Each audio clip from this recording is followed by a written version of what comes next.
During these last months, the king walked with death, as if death were a companion, an acquaintance whom he recognized and did not fear.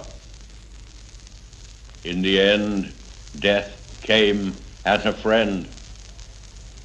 And after a happy day of sunshine and sport, and after good night to those who loved him best, he fell asleep.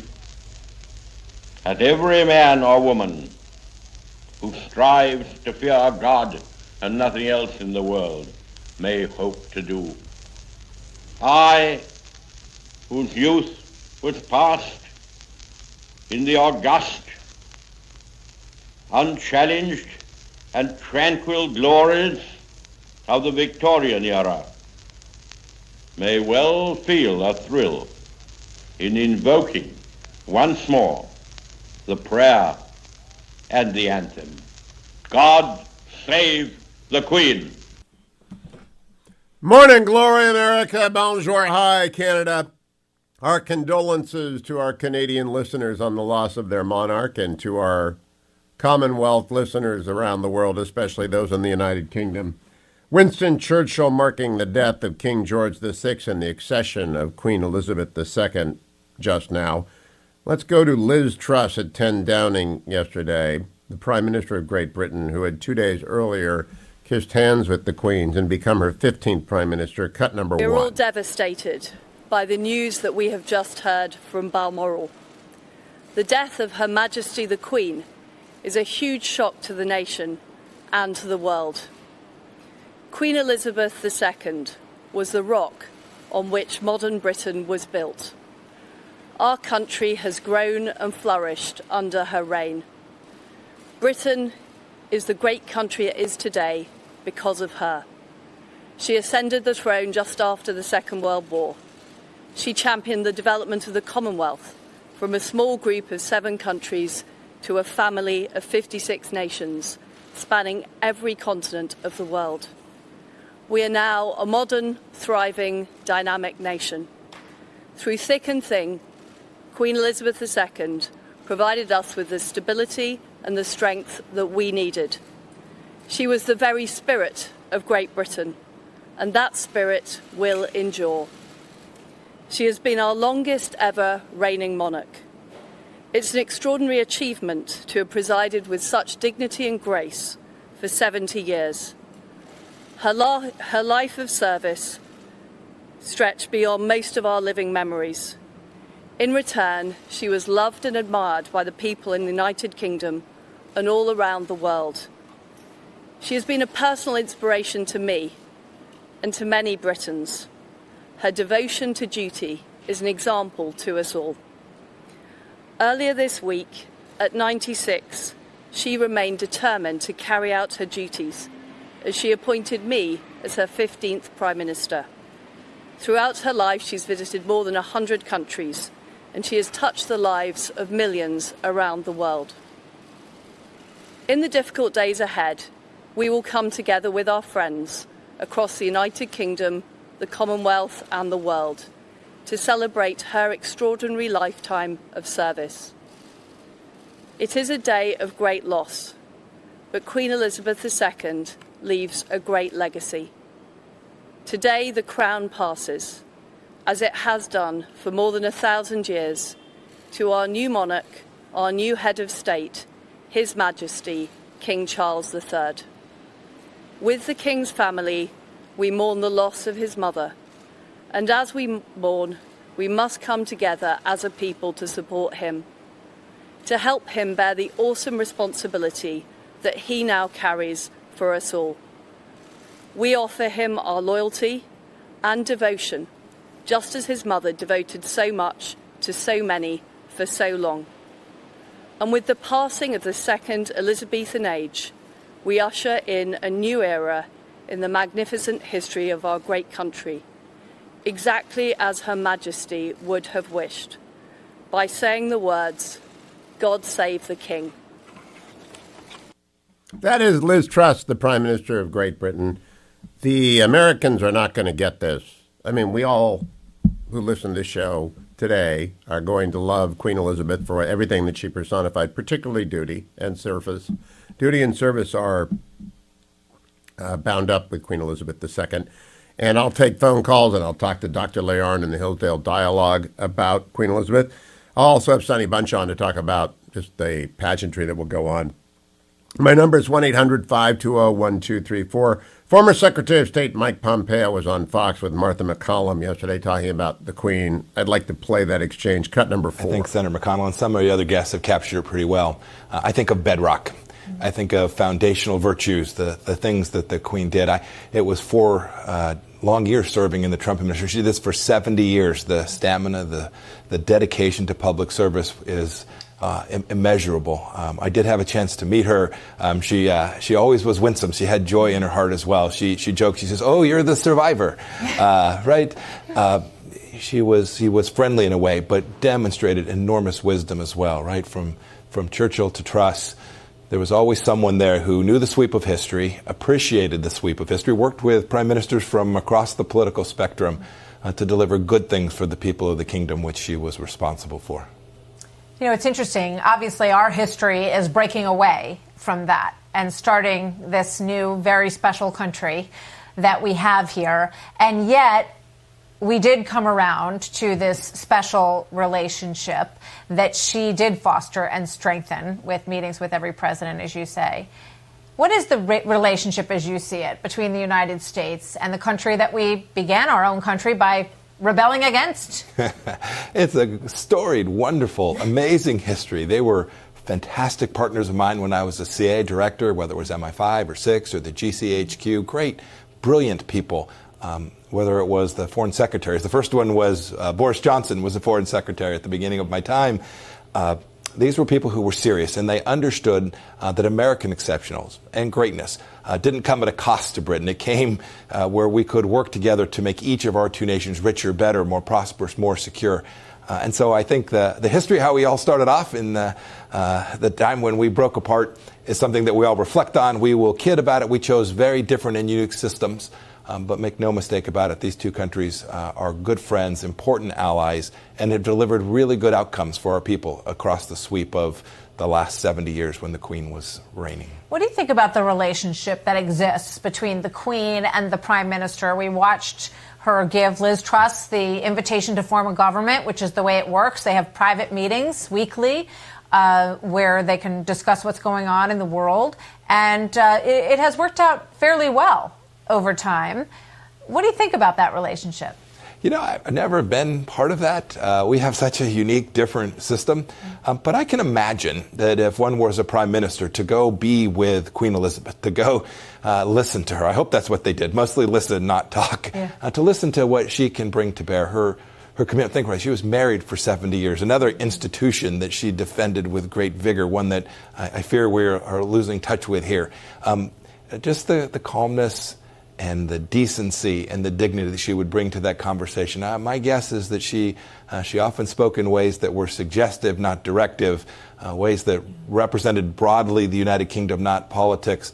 I am confident she's helped many prime ministers through some incredibly difficult situations. And there are incredibly difficult situations going on in Europe right now. We have aggression from Russia in Ukraine and big question marks about where the Western world is headed, given the threats that we face now. Yes, the new prime minister there has got her work cut out for her. I think she made a good decision this morning. They're going to begin to put one foot in front of the other and begin to provide natural gas for themselves. They're going to frack in the United Kingdom, right? The first step is always self-help as they go through what is inevitably going to be an incredibly difficult winter, not only in the United Kingdom, but throughout France and Germany and the remainder of Europe. It is tough, and I think Prime Minister Truss will regret that she won't have this woman who had these remarkable decades and had seen just about everything and experienced much of it. I'm confident King Charles will be helpful. But boy, to have someone who had been through some of the toughest times in the history of Europe would have been an enormous benefit to any prime minister. It is a fine set of tributes, and we will take your phone calls at 1-800-520-1234. 1-800-520-1234. The very best column I have seen thus far is as Britain begins a 10-day period of mourning. And the United States will focus on it this weekend, but they won't focus on it for 10 days. But the very best column is by Alison Pearson in The Telegraph. You got to read the British papers if you want to find out the British reaction. So heartfelt. I have excerpted a few of them on my Twitter feed over at Hugh Hewitt on Twitter if you want to read some of those comments. I'll be right back, America. 1-800-520-1234. Your thoughts on the Queen. And no, I don't want lefties talking about colonialism. Stuff it. I'll be right back on The Hugh Hewitt Show. Portions of The Hugh Hewitt Show are brought to you in part by PhD Weight Loss and Nutrition. Go to myphdweightloss.com to learn more.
Welcome back, America. I'm Hugh Hewitt on this Friday, 9/9/22.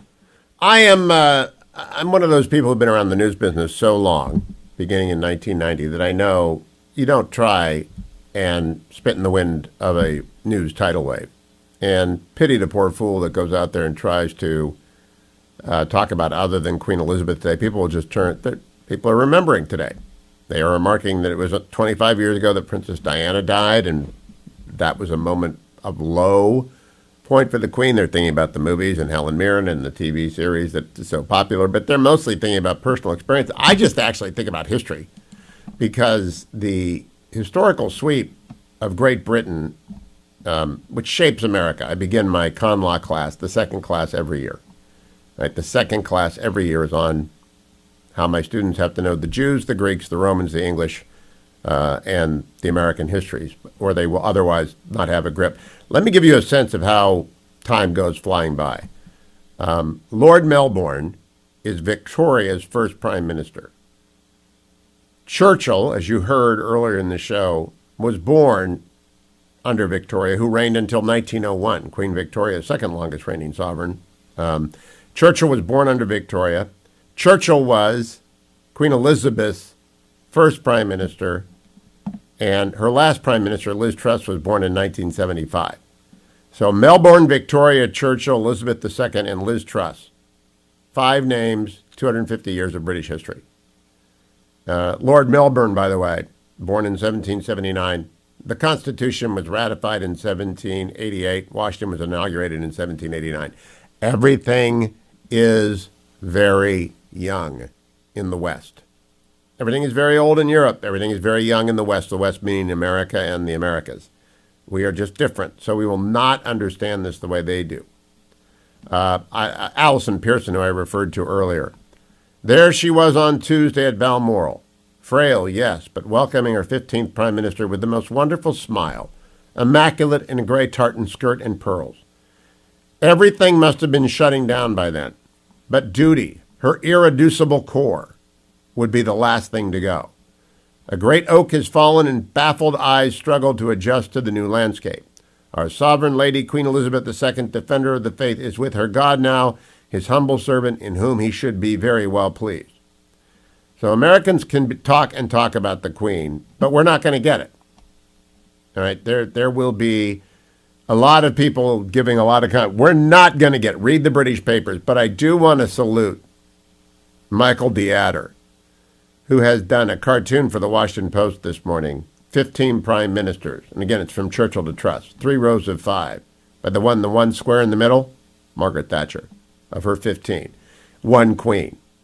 And it's a wonderful cartoon. It's a wonderful cartoon. Okay, the other news stories of the day. Shockwaves hit the global economy, posing grave risks to Europe.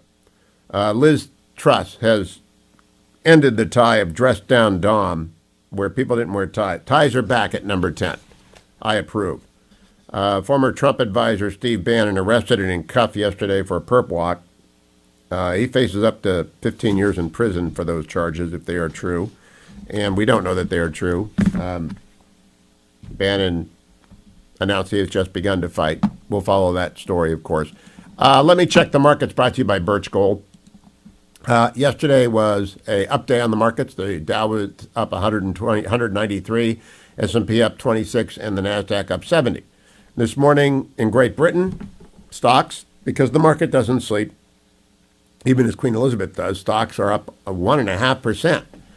They're not happy that the Queen died, but they are beginning to adjust to the new reality of the economy, and inflation is here. Gold popped up at 1% to $17.39 yesterday. If you're going to buy gold, I'm telling you that this is where you put money during inflationary times. Do it with Birch Gold over at hughgold.com, or text my name, Hugh, to 989898.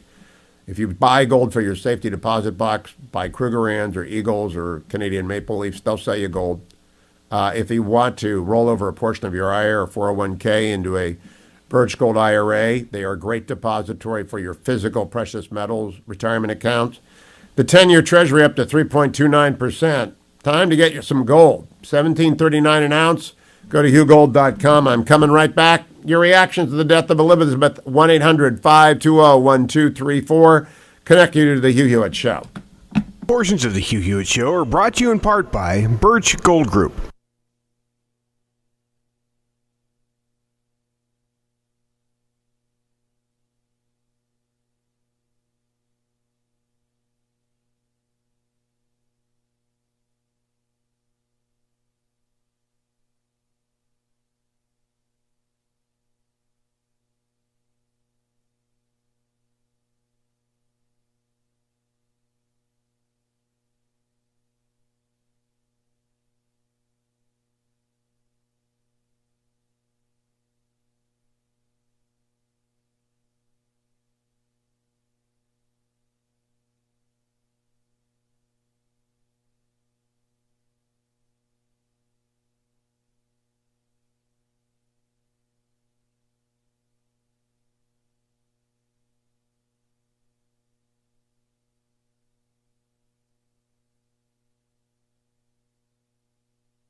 Welcome back, America. I am so glad Sonny Bunch, the official film critic of the Hugh Hewitt Show and host of Across the Movie Aisle, a podcast you should be listening to, and the ballpark goes to the movie, joins me.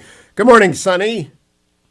Hi, Hugh. How are you? I'm great. There is a New York Times piece, I don't know if you're going to attempt this or already have written one, by Sarah Lyle, An Inscrutable Monarch Endlessly Scrutinized on Stage and on Screen, which catalogs in the New York Times everything from the King's Speech to A Royal Night Out to, of course, the Queen, to the Mirren Effort, everything. It's just, Queen Elizabeth has quite a lot of film credits in which she did not participate. Yeah, that's an interesting thought. I hadn't thought about that, but that's an interesting way to look at her, career as monarch, is to look at all of the movies that she has been in without actually being in.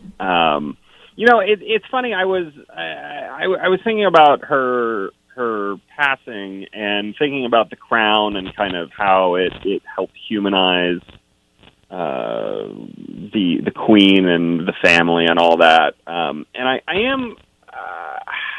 I am curious what happens with the monarchy after this, because Charles is such a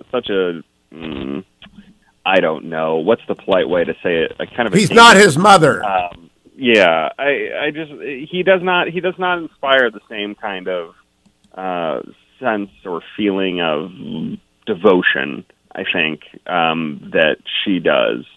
And I say this as an American, so, what does my opinion matter? But I did live in England for a while. I feel like, I have some point of reference there. I didn't know that, Sonny. When were you in England?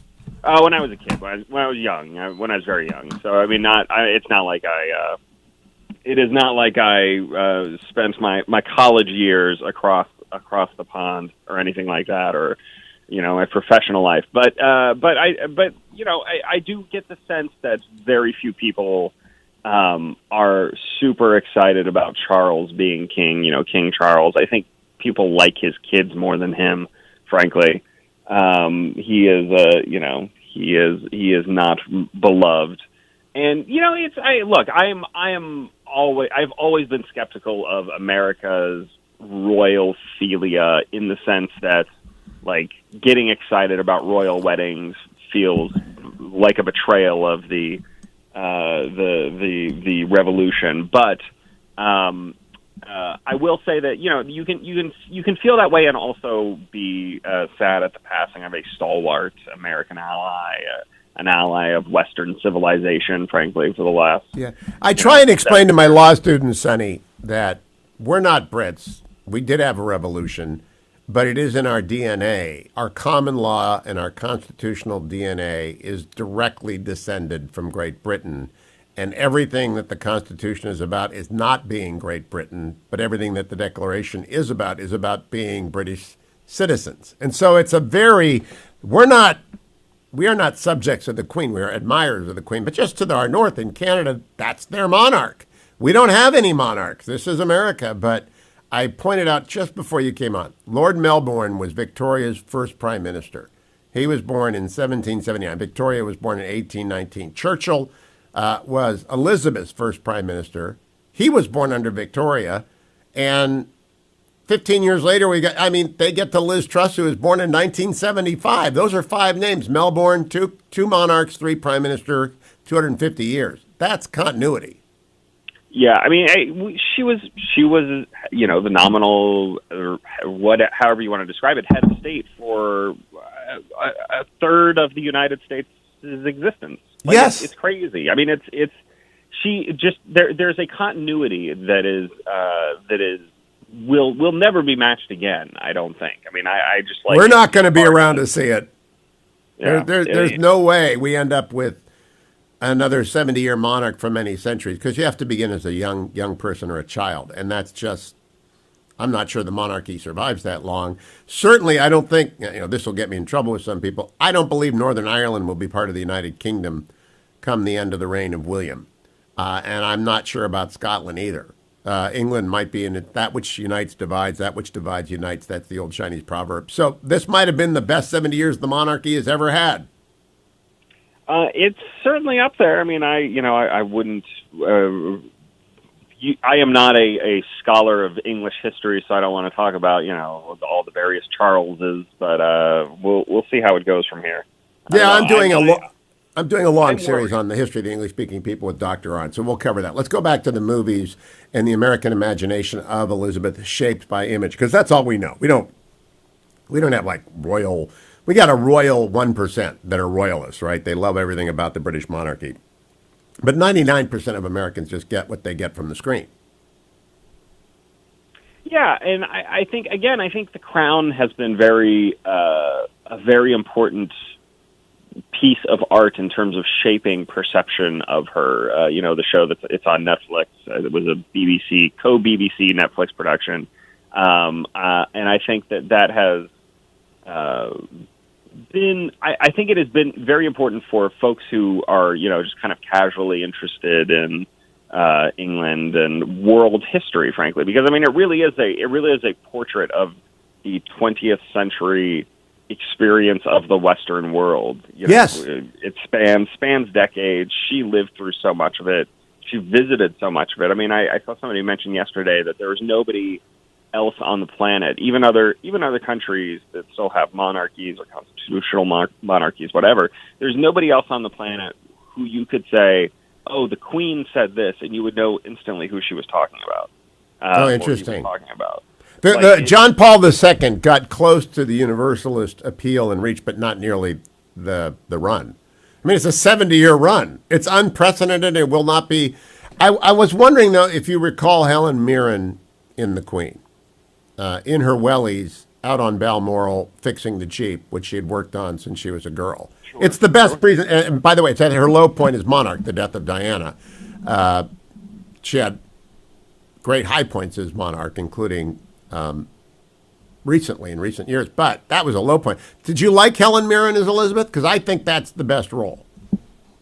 She was very good. I've always been a sucker for Olivia Colman in everything she does. So again, in The Crown, that stretch of her as the Queen is very good.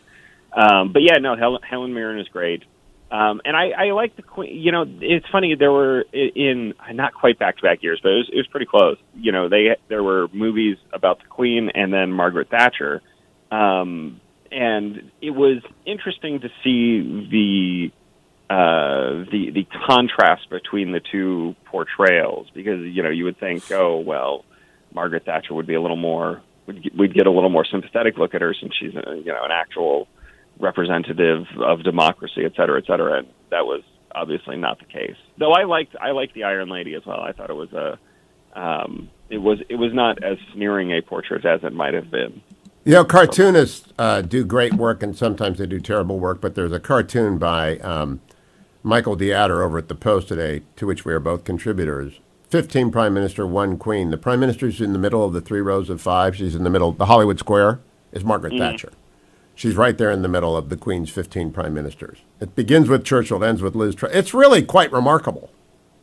Yeah, well, I think Thatcher was Thatcher and Blair are the two most important and influential prime ministers of British history during her reign. I think that's fair. But you might have to add Boris for getting Brexit done. I'm not sure if it's Theresa May or Boris or David Cameron who got it. Who gets the credit or not the credit, but it's a significant. To get out of Europe was probably, to go in and lose part of your sovereignty, and to get out and get it all back is probably bookend days too.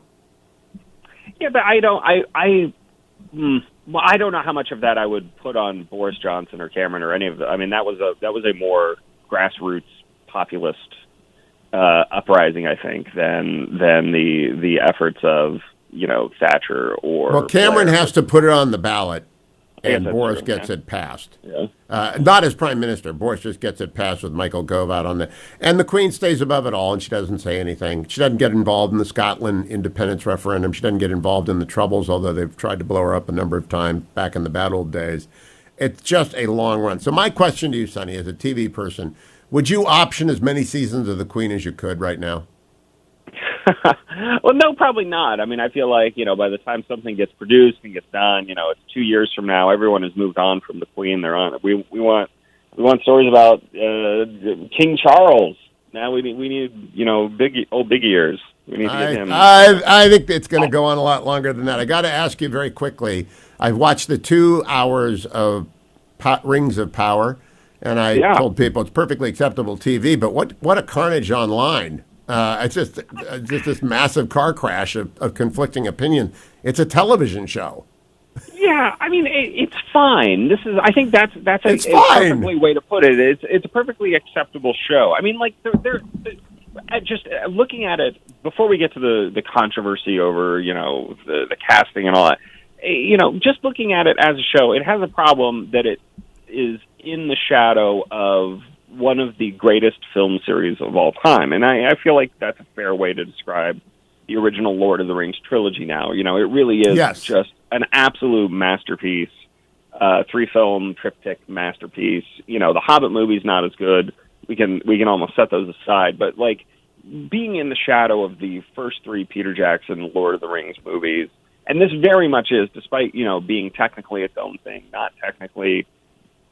It is, I think, legally required not to be based on those films at all. But it's shot in New Zealand. It uses, I think, the same special effects company, Weta. It has the same guy scoring it, Howard Shore. Like it has the same DNA. It feels like the same universe. And living in that shadow is always going to be hard because you just have a hard time getting over that. So for what it is, it's fine. I mean, again, before we get to the fights online about whether it's woke or not, the fact of the matter is that Amazon spent almost $500 million on this season of television. It spent $1 billion total for I think the first 2 seasons, maybe the first 3 seasons, and part of that is rights. They had to pay some exorbitant 8-figure sum to the estate of Tolkien to get the rights to the property. But it's still exceptionally expensive. And for as expensive as it is, I mean, they made the first trilogy for less than they made this season of television. The money has to be amortized over every product. Like the Marvel Universe would have justified that price when they bought it originally. We'll have to see if the LOTR universe does. Sonny, we'll do woke. It's not really an issue for me. I just think Tolkien would be happy, be fine with all this. I think that's kind of nutty. I just thought the people who demand authenticity and details, maybe we'll talk about that next week. Sonny Bunch, I hope you write a piece on QE2 and all of the films in which she should have her own IMDb page. Thank you, Sonny. Across the Movie Aisle with Sonny Bunches, his wonderful pod, as is the Bulwark Goes to the Movies. ReliefFactor.com is my wonderful sponsor. Time to take it. It's Friday, and if you are like me, going to get a lot of exercise in this weekend because fall is upon us, and it's wonderful. Take your pill. The 4 pills that make up every Relief Factor pack, which I take every morning at this time, are Icarian, curcumin, resveratrol, and omega. Great natural supplements, perfectly formulated, wonderfully manufactured, distributed to you direct at your door, in package that is easy to open and impossible to miss. It's ReliefFactor.com. Millions of people hear me talk about this, but only hundreds of thousands have been smart enough to use it. So get on the right side of managing the aches and pains of age or exercise. 1-800-520-1234 after Tarzana Joe, your calls.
Joined now by the poet laureate of the Hugh Hewitt Show, Tarzana Joe. Hello, Joe. Hello, you. I know it's your favorite time of year, so I've written an ode to that. The season is upon us I've been waiting half a year for. Now if I could only find a team that I could cheer for. Decisions they've been making have been something less than sound. A once exalted franchise has been run into the ground. I started out so hopeful, then saw expectations fade. I think I have to question nearly half the picks they made. And as I've often had to tell my longish-suffering wife, what happens every Sunday is a metaphor for life. I tune in after service. What I witness is a crime. This isn't about football, and neither is this rhyme. The core of my dilemma, the source of my frustration, is not the Jets or Giants, but the folks on Face the Nation. Those speaking for progressives have their ducks all in a row. Conservatives all seem surprised they're even on the show. How can the folks in charge of what our forefathers devised be unaware of messaging and so disorganized? I've seen the competition with the midterms fast approaching. We need a better game plan and a big upgrade in coaching. That's There's No I in Team by Tarzana Joe. Oh, I love that title. Rove was on this week, Joe, and he's very optimistic. So I'm not sure. You should go back and listen to the Rove interview. I did. I heard the Roe discussion live, and yes, he is optimistic. But all right, now, I think Joe, we all need a little prod from time to time. I got to tell you, though, your name came up. Were your ears burning this week? Who are you talking to? I was out with a gentleman named Mark, who's one of my main friends. And Mark lives most of the year in Florida, and Mark lives in Florida. I underscore that. He's got 2 new hips and a new knee, and he's about a couple of years younger than we are, maybe 3 or 4. And he's out there on the ice every week, and he's playing ice hockey. And I said, "You're as nutty as Joe." But I have to check my facts because I'm always fact-checking myself. Are you still playing in the local aging guys who are going to hurt themselves soon league? No. When my heart started fibrillating and they put me on a blood thinner, it meant no bruising. And so I had to leave. Now, Chad the Elder up in Minnesota is looking for players. I said if he had a good doctor up there at the Mayo Clinic. Wait a minute, there's no bruising in hockey? But you're a goalie. Of course, if I let the pucks go in, there's no eye in goalie. There is no eye in goalie. Get out of the way, Joe.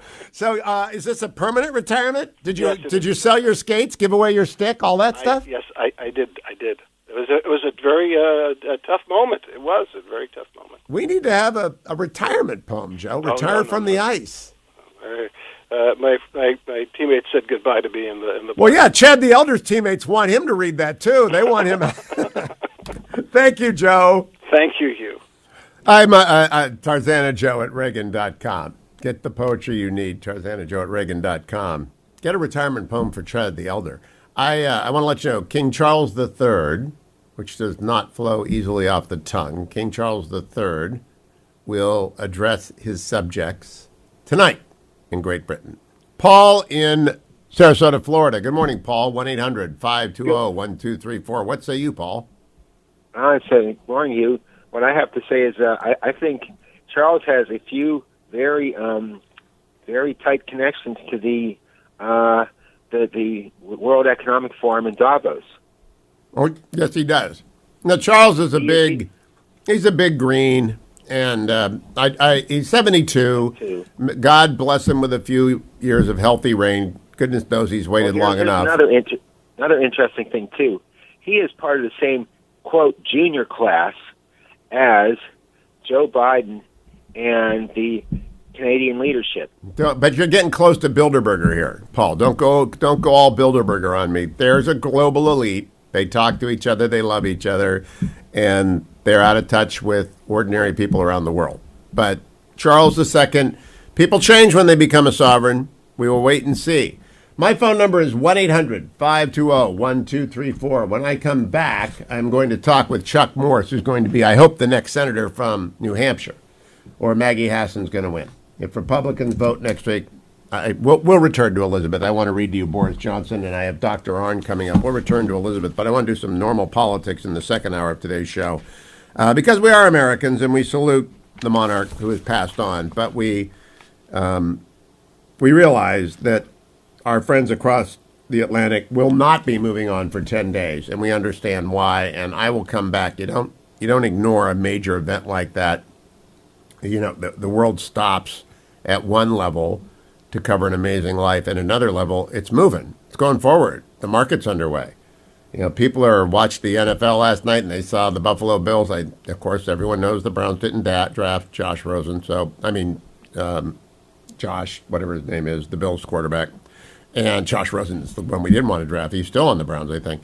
The fact of the matter is NFL will get more eyeballs this weekend than specials about Elizabeth. So the reality is there. And politics doesn't sleep. New Hampshire votes on Tuesday. I cover the state from the north of the state out of WGAN in Portland to the south of the state in Manchester and in Keene. So I cover the Granite State, and they need to nominate Chuck Morse because the Republicans have to win the Senate, and we need Chuck Morse to put that state in play. Nobody else will. Chuck Morse can beat Maggie Hassan. So please, Republicans in New Hampshire, vote for Chuck Morse, State Senator Chuck Morse. You're going to join me at the top of the next hour. I'm live on this, the 9th day of the 9th month in 2022. I'm Hugh Hewitt. Stay with us.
Morning glory, America. Bonjour, hi, Canada. Our condolences to our Canadian listeners who are mourning the loss of their monarch. In America, politics goes on, and I will return to Queen Elizabeth's passing a little bit later. But Chuck Morse is my guest.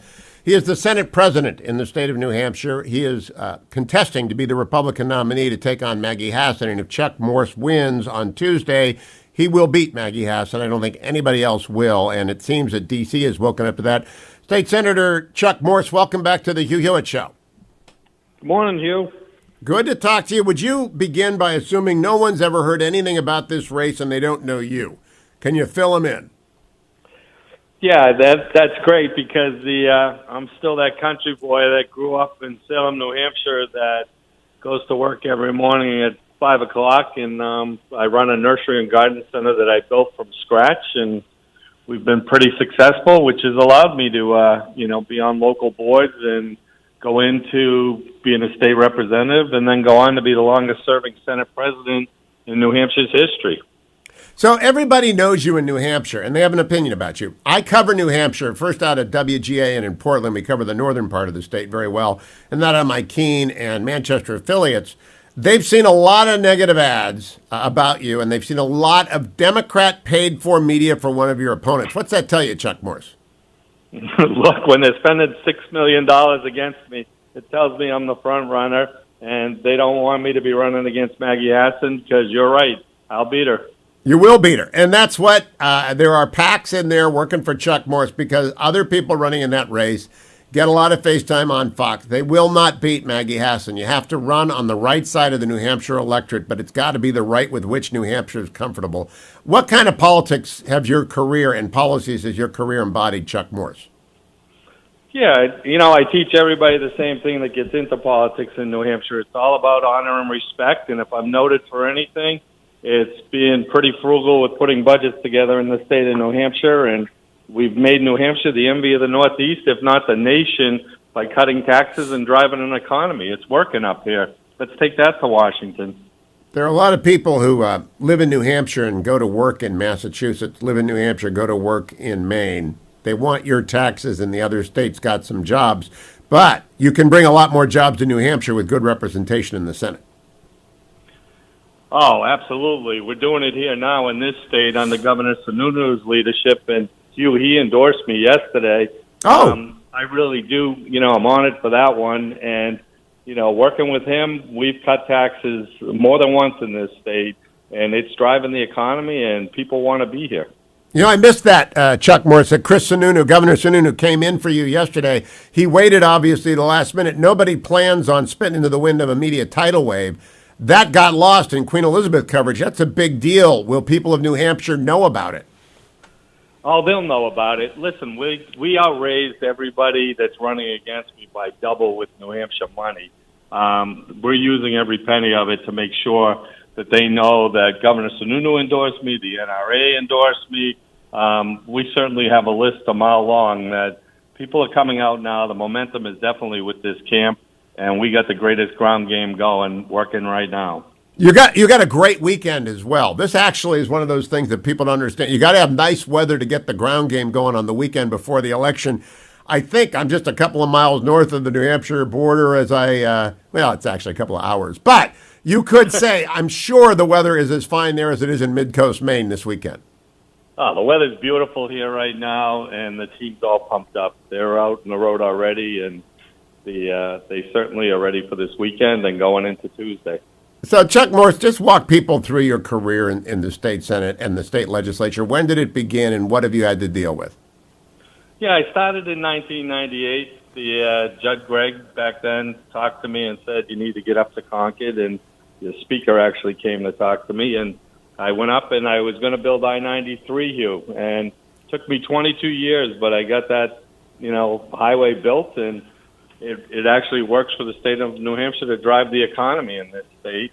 And then I said I needed to get into the state Senate because I wanted to change all the tax policies because New Hampshire was forgetting about personal responsibility and, lower taxes work. And we've done that. I mean, I got into the Senate. I was either finance chair or Senate president. Most of the time I was in the Senate. So Chris Sununu is very confident, as is Karl Rove, that you will beat Maggie Hassan. they absolutely do not believe anybody else will. Carl was very blunt. You're the only one who will beat Maggie Hassan. Do voters know that? Voters in New Hampshire know it. I think we've driven it home in the last two debates. I really do think the public's listening right now, and they get it. And I think they've seen my leadership. And that leadership went against Maggie Hassan back in 2015. You know, I produced the first budget that started cutting taxes. She vetoed it. We worked with the Democrats to make sure we overrode her veto, and we got it done. We'll beat her again in November, too. Yeah, Chuck Morse, she really does not want to run against you, and that's why Democrats are spending. Do you say $6 million to make sure someone else is nominated? And they're playing in the Republican primary. Is it $6 million? Yep, Chuck Schumer spent $6 million on me so far. Wow. All right, so what's the website, State Senator Morse? Chuck Morse for NewHampshire.com. Okay, all spelled out? Chuck Morse for NewHampshire.com. Yes. Hey, actually... No, yeah, it's Chuck Morse for NH.com. Okay, I wanted to make sure. Chuck Morse for NH.com. Thank you, Senate President Morse. We'll talk to you on Tuesday morning, I hope, to help get out the vote. And New Hampshire, listen closely, please. We really cannot give that seat away. Thank you, State Senator Chuck Morse. I want to go back and play for you a little bit of yesterday, Joe Biden, a DNC speech, because I have a column coming out at the Washington Post soon about what Schumer is doing. He's bringing the marriage bill up for a vote. I'd probably vote for it if the language is right on religious liberty.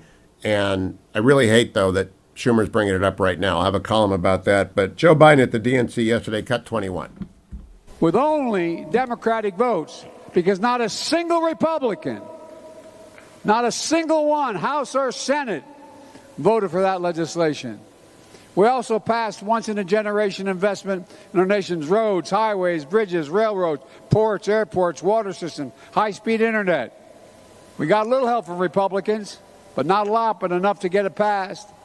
But the truth is, there are a lot more Republicans taking credit for that bill than we actually voted for it.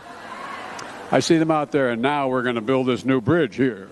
We're all for it. And by the way, this new road, and we're going to have an internet that's going to be all the way. I love them, man. They ain't got no shame. They don't have any shame. They ain't got no shame. Joe Biden helps us every time he comes out. I love the fact that he says only Democrats voted for the trillions of dollars that we did not need to spend on COVID recovery that launched the inflation. The infrastructure bill was bipartisan. There were problems in it, and the CHIPS Act was bipartisan. So you can put $1 trillion down to bipartisan spending, maybe $1.5 trillion, but we got $3.5 other trillion that Joe Biden spent only with Democratic votes, and I want people to know that. I have a new column in the Washington Post this morning, and I would really recommend that you all go and read it. It is entitled, "For Democrats, the Respect for Marriage Act is about elections, not marriage." And that is the truth. They have brought this up not because there's any threat to same-sex marriage or interracial marriage. There isn't. They want to codify that.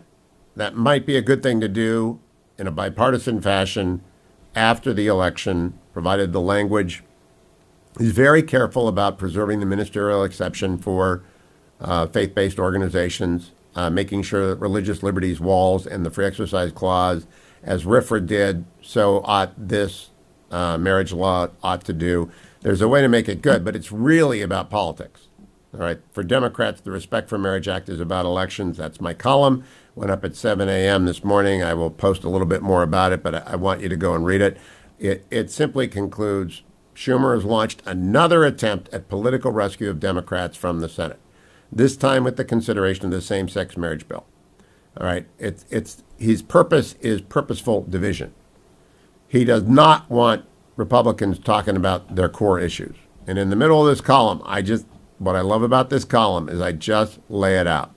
This is probably the most important issue set. If we get Democrats are in danger of losing control of Congress. They are very likely to lose the House to the GOP. There's a good chance the Senate will revert to Republican control if the past is any guide. The GOP, as real campaign season began, is pleased with the issue set dominating voter mind. Affordability of everything from groceries to gas, soaring crime, and an open border. Democrats have set their hopes on Dobb energizing their base. Maybe it has. But President Biden's ham-handed attacks on millions of Donald Trump voters as semi-fascist and more, that's a nightmare for them. It's great for Republicans. By the way, the Battleground Tour is coming to many affiliates, and I want you to go to battlegroundtour.com. Election 2022. Every 2 years, the Salem hosts go out on the road. I'm going to be in Pittsburgh, Columbus, and Cleveland, other hosts in other states. Go find out where yours is. Go attend the battlegroundtour.com rally. Go get your tickets early because they always sell out. Battlegroundtour.com. Elections are coming, and we're on the road. I'm Hugh Hewitt.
Welcome back, America. I'm Hugh Hewitt. I have got to read you in the next segment Boris Johnson's column on Elizabeth II. However, first I've got to tell you I got a promotion yesterday, online promotion. Many of you know that I'm the warden of the Collegiate Peaks in Colorado, the commissioner of hockey in Minnesota. I can't remember what my domain is, bestowed by Bobby Jindal, master of the horse in Louisiana, I believe. And no, it might be master of the horse in Minnesota as well. Pawlenty was very, very, very eager to give away. And I have yet to hear from Governor Youngkin on warden of the Potomac ports. I believe that that's been granted as well. I was official state sommelier of California. I'm not sure that that survived Arnold. I don't think he put it into a proclamation the way that Governor Owen did, made me warden of the Collegiate Peaks. But yesterday, Igor Bobek, correspondent at the Huffington Post, elevated me to the status of shadow Republican senator. He was commenting on the fact that I said I would probably vote for the Marriage Act. And an interesting note, Hewitt, who's basically a shadow GOP senator, said he would probably vote for the Respect for Marriage Act. And that got 35 retweets and 7 quote tweets and 3. So, I mean, it's just fairly by acclamation. So, Generalissimo, I would like you to call me senator now. Well, you'd probably like a pony, too. It's just not going to happen. Senator Hewitt will be fine if you want to address me. Now, Senator Hewitt is calling to order the hearing on the compliance with the myphdweightloss.com plan.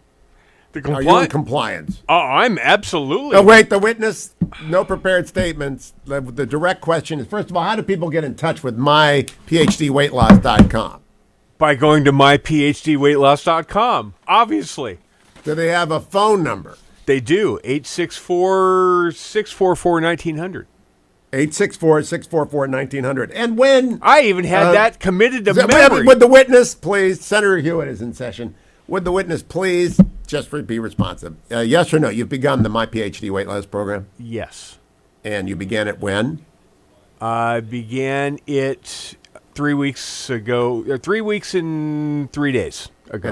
And so 24 days ago you began it. They send you food? And they send me food, and they have a call once a week to make sure that That's enough for me. Thank you. The witness can please just be responsive to the questions from Senator Hewitt. Oh, the witness is going to respond pretty quick. With the international site, you can't do that now. We're at the Salem News Channel. Yeah, you're going to get a response. So the witness, you've been on the My PhD Weight Loss program for 24 days. How many pounds have you lost? 21 pounds.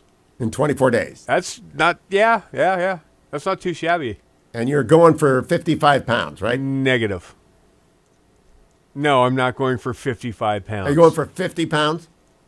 I'm going for 45. Oh, I could I could be persuaded to go to 50. 50 would mean you could erase the indelible stain of your failure at A Small World. The witness is not asked to respond to that. It's my time. I recover my time.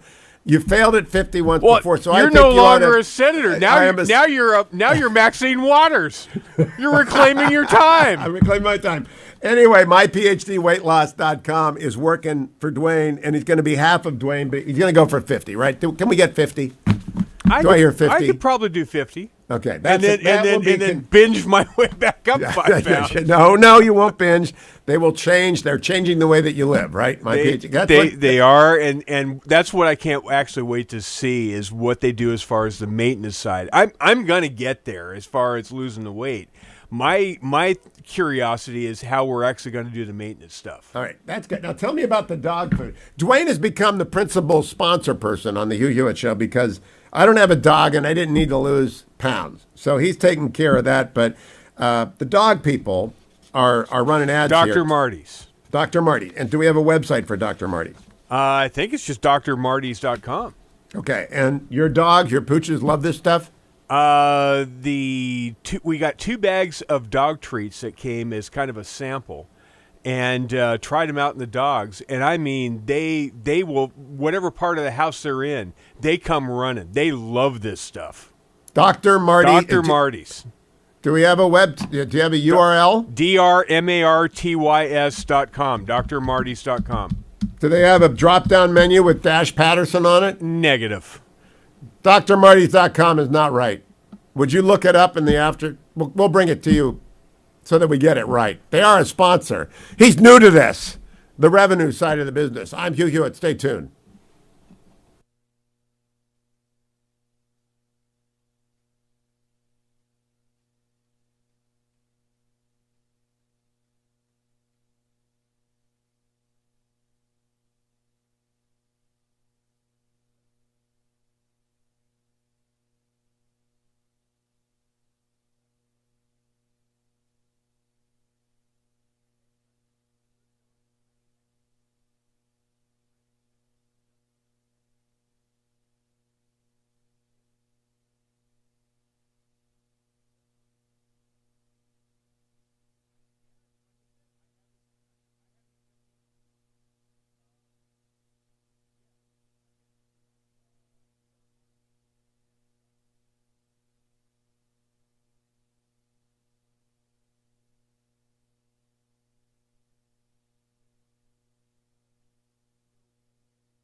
Welcome back, America. We join with our friends of the North in Canada who are listening, our friends across the sea, and I've got lots of listeners in Commonwealth countries, but especially in the United Kingdom and the loss of their monarch.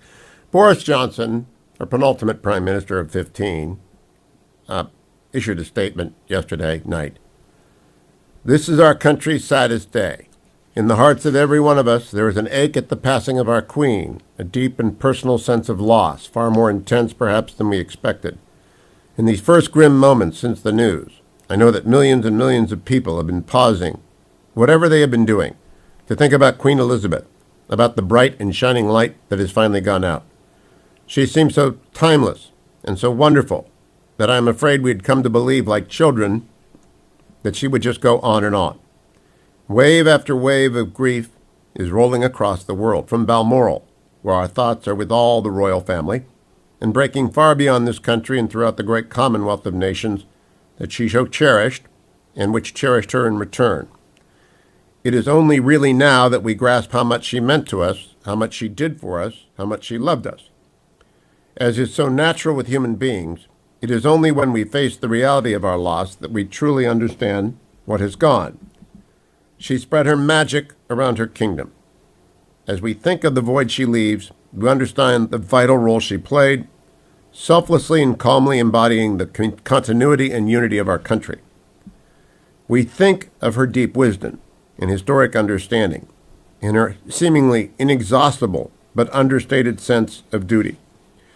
Relentless though her diary must have felt, she never once let it show into tens of thousands of events, great and small. She brought her smile, her warmth, her gentle humor, and for an unrivaled 70 years, she spread the magic around her kingdom.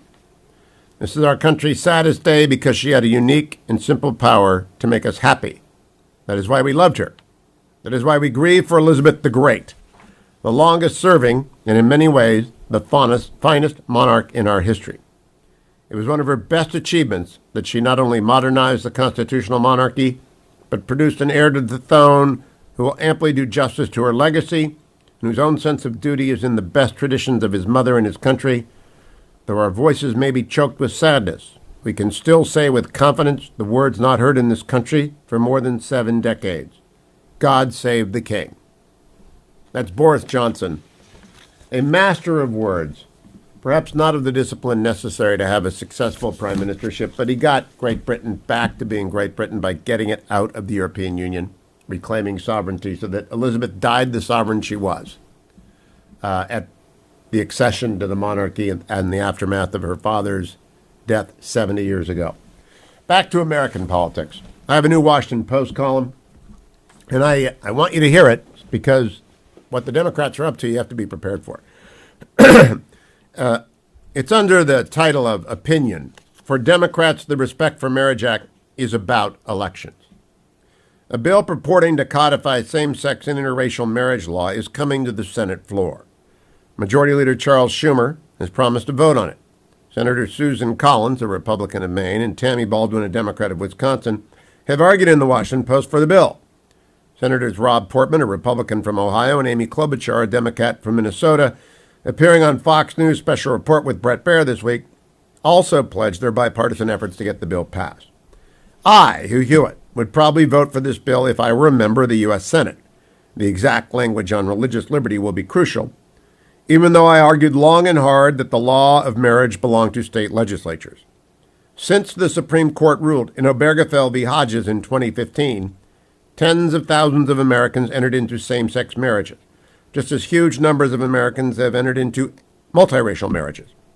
Stare decisis operates with particular weight on cases, the decisions of which led people to rely on the court's rulings and holdings in significant ways. Stare decisis also looks to whether the court's opinion has settled the issue in the country abroad. The issue of limits on abortion were never settled in any way that the ordinary use of the term means. The cases kept coming year after year. State legislatures kept passing new laws attempting to regulate the procedure, sometimes successfully in front of the Supreme Court, sometimes not. Roe and Casey weren't even remotely settled or persuasive precedents because the active legal and legislative debate over abortion never ended. By contrast, Obergefell in 1967's Loving v. Virginia, which found constitutional grounds for interracial marriage, decisively and conclusively ended the debates on same-sex marriage and interracial marriages. Some people still object, of course. Some state legislators may attempt to introduce efforts to reverse those precedents. But it isn't going to work, because unlike Roe and Casey, the questions are settled in the courts and around the country. Why then is Schumer bringing the issue to the Senate floor in a rush? Obviously, as Senator Ron Johnson told me Thursday, to distract from the issues dominating the midterm elections in 2022. Democrats are in danger of losing control of Congress. They are very likely to lose the House to the GOP. There's a good chance the Senate will revert to Republican control if the past is any guide. The GOP, as the real campaign season began, is pleased with the issue set dominating voters' minds. Affordability of everything from groceries to gas, soaring crime, and an open border. Democrats have set their hopes on Dobbs energizing their base, and perhaps it has. But President Biden's ham-handed attacks on millions of Donald Trump voters as semi-fascists are already being seen as an unforced error, if not political malpractice. Biden's speech last week in Philadelphia, with the harsh red lighting and the ill-used Marines in the shadows, has become the occasion for second-guessing from both right and left about the wisdom of attacking Republican voters 2 months before the election. The student loan bailout backfired. Interest rates, meanwhile, and the cost of nearly everything kept rising. So Schumer has launched yet another attempt at a political rescue of the Democrats from the Senate, this time with the consideration of the same-sex marriage bill. If he holds his 50-vote caucus and the 4 Republican senators who support it, he still needs 6 more Republicans. His calculation is that even if he cannot find the 60 votes he needs, it is always better for his party's chances in November if it is caught trying to pass the measure. Ron Johnson had a different perspective. He calls consideration of the bill the politics of purposeful division. The left, he said, quote, simply, they cannot let any wound remain healed. They've got to pick the scab, he told me, and they've got to continue to push these wedge issues. Johnson, who's in a close Senate race this year, appeared not to oppose the measure earlier this summer. He is now under attack for waiting until he can see the final language of the proposed law. It is a prudent reservation, given the high stakes not just for marriage, but for religious liberty. Having to explain such nuanced positions on the campaign trail takes up time, diverts attention from the issue Johnson would prefer to be discussing. A distraction, yes, but one which must be dealt with, which is why Schumer has said there will likely be a vote in the coming weeks. In doing so, Schumer alarms some people needlessly. He confuses others. It's great politics. It's terrible lawmaking. That's my call. Now, my new audience in Missouri and new listeners across the country on the 470-odd affiliates I've got. I always introduce myself at the beginning of the month. I did so this month. I ran out of time because I was talking about other things, and I got off track talking about Buckeye Talk and just the amazing Thursday podcast by Doug Lesmerises, which I just put out there to every journalism student in the country who wants to be a successful podcaster, have deep knowledge in something. My deep knowledge is in con law. I've been teaching it since 1996. I was an original member of the opening faculty of Chapman Law School, the Dale Fowler School of Law, in 1995. So I'm senior man in the area, and I get to teach what I want, and I teach Con Law 1 and Con Law 2. And I only do it in the spring semester. I may go back to teaching in the fall semester someday, but I like the spring semester better. Students aren't so jittery. They're not so skittery. They're ready to work. They're not running around joining every club. You know, law school ought to be about understanding how to serve clients. And if it isn't about that, I don't know what you're doing there. So I teach a very practical con law class. We begin at the beginning, we end at the last term, and in some cases underway. And I cover the whole thing in the 2 classes, and I try and cover in the intro to con law, even though most people don't. I try and throw in a lecture on the equal protection, the First Amendment, and free speech in the First Amendment, and religious liberty. But I know religious liberty up and down, sideways. That's what I do best. And this marriage bill could impact it, and so I have to see the language before I say I'm all in. But I want to explain. Stare decisis is the doctrine of constitutional law that says previous case decisions bind unless they don't. And there are factors, a half dozen of them, that go into the amount of stare decisis. Because if we didn't reverse things, we'd be still stuck with separate but equal, Plessy v. Ferguson from the 19th century. If we didn't reverse things, we'd still have child labor in the United States unregulated at the federal level.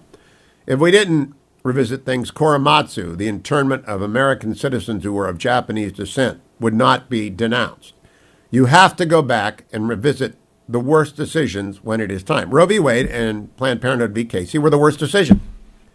They walked in where they ought not to have gone. They attempted to usurp legislative power from the states, and they opened a battle. I think Obergefell was wrongly decided, and I would have signed on to the Chief Justice's dissent. But the moment that case was majority law in the United States, and it became that the day that Obergefell came down, people began to get married in reliance upon it, people of the same sex. And those reliance interests far outweigh the interest of trying to reverse the reach of that. And all I care about in this law is that it recognized that religious liberty came first, and religious liberty is a core. It's like the Iron Dome of constitutional law. You cannot get past the Free Exercise Clause. So if religious people do not want to conduct same-sex marriages in their churches, they don't have to. If they do not want to have people working in their religious schools who are gay or lesbian and married, they don't have to. Now, the public can't do that. Public schools can't have that exclusion, but religious institutions can. They can continue to teach that intimacy between men and women is only acceptable in the eyes of God if it occurs within the married state of one man and one woman forever. Others have different doctrines. Divorce is allowed for. Others have different. It's all about the religion and what they sincerely hold. And if they write this the right way, it's fine. It will reassure people. But there is no threat to same-sex marriage. It's none. Zero. Zip. Like the idea that there's a threat to interracial marriage. That's all been gone from 1967. There's been no question about interracial marriage. So it's absurd to raise it, but they want a political issue. Just understand it as a political issue and then make sure that it's written well. Make sure that it's written well. The Washington Post column is up over at Hugh Hewitt and Washington Post at Google. I encourage you to read it and send it around. ReliefFactor.com. I encourage you to take this. I remind you of it every hour of every broadcast. I take it in the first hour of the show, and I do that every day.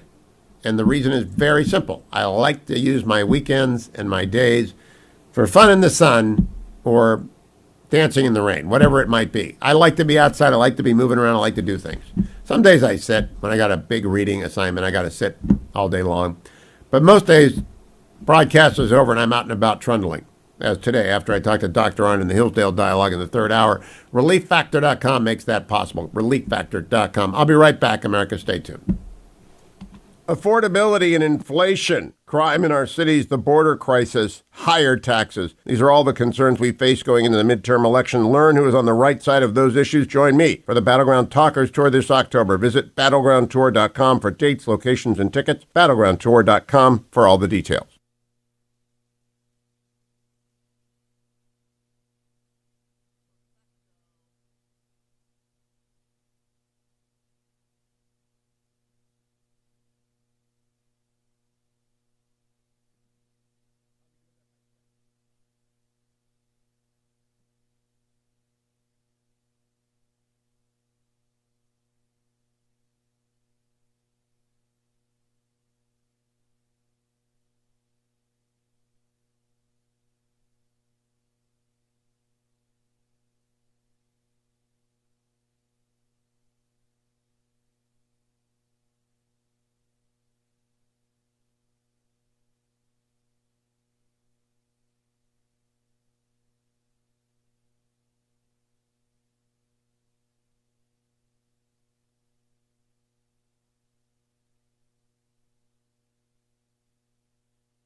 Welcome back, America. Todd Barrett is going to be a new congressman from Michigan come January. He joins me now. Good morning, Tom. How are you? I don't think that's the right picture, friends. You got to get that one gone. I don't think that's right. How are you, Tom?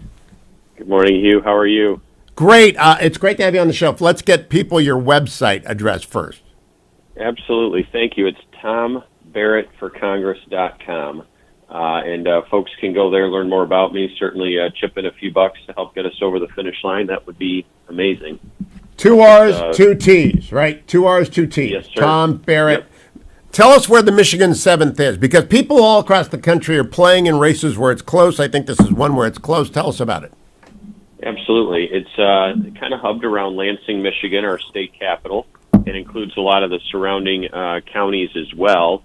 Lansing being our state capital, and then East Lansing, where Michigan State University is located, are certainly Democratic strong points in the community. But as you go outside of that into the more rural territory that surrounds, it becomes far more Republican. And this district has a very negligible, slight Republican lean to it. I'm challenging a Democrat incumbent member of Congress under the redistricting that took place this year. I currently serve in the state Senate, and almost my entire state Senate district was absorbed into this congressional seat. I'm running because the country's on the wrong track. Our district is one of the foremost competitive in the entire country, and it's absolutely critical to win here, to win back majority and fire Nancy Pelosi as Speaker of the House. I want people to hear that. And, of course, I'm a Michigander. I have a law degree from that school up north, but I'm from Ohio originally. I'm not sure if you're a Sparty, a Wolverine, or from some other Michigan institution. Unless you're from Hillsdale, I'm worried. I'm a Western Michigan University Bronco. Met my wife there in the College Republicans, and we now have 4 kids. And I was first elected to the State House of Representatives 8 years ago and to the State Senate 4 years ago, and was rated as having the most conservative voting record in the Michigan Senate last year. So I care about the direction of our country. My background is in the United States Army, just retired after 22 years of total service earlier this year, deployments around the world, and really the devastating effect of the Biden administration, what they did to our military, the woke progressive philosophy that they're cramming down the throats of our troops, the withdrawal of Afghanistan, where Joe Biden and his dereliction of duty allowed 13 Marines to be killed on the way out of our final moments in the war in Afghanistan. I can't pretend these things aren't happening, and that's why I'm running for Congress. You know, Tom Barrett, I saw Leader McCarthy in Wyoming a couple of weeks ago. I said, I hope that not only you get the majority, but I hope you are the speaker when a majority of the Republican caucus becomes veterans again. That we lost that when the greatest generation passed from the stage. The new greatest generation is coming up. I've got Gallagher on. I'm a civilian, but my family's a Navy family. I got a son-in-law, son, a nephew in the Navy. So you're in the wrong branch in the wrong state. But we're still going to say, go Navy, beat Army. But we're still going to say, that's a heck of a resume. What did you do in the Army? What was the MOS? What was your specialty? I started out as a grunt in the field artillery. I had never even been on an airplane in my life till I flew to basic training 22 years ago, just after I graduated high school. And along the way, I got selected to go to flight school, learned to fly some really amazing helicopters. And the Army took me. I hadn't flown anything but a paper airplane when I showed up for flight school. And by the time I was done, they had taught me to fly a $25 million Black Hawk, and just finished my career with a little over 1,000 flight hours. Well, you and Jen Kiggins are going to have a little caucus of helo pilots, Navy and Army. I'm sure that's going to be great. We are. So, Tom, tell me about the race and how much money have you raised, and are the small donors coming in? And repeat the website, please. Yes. Yeah, our website, again, is tombarrettforcongress.com. And we've raised about $2 million in this campaign.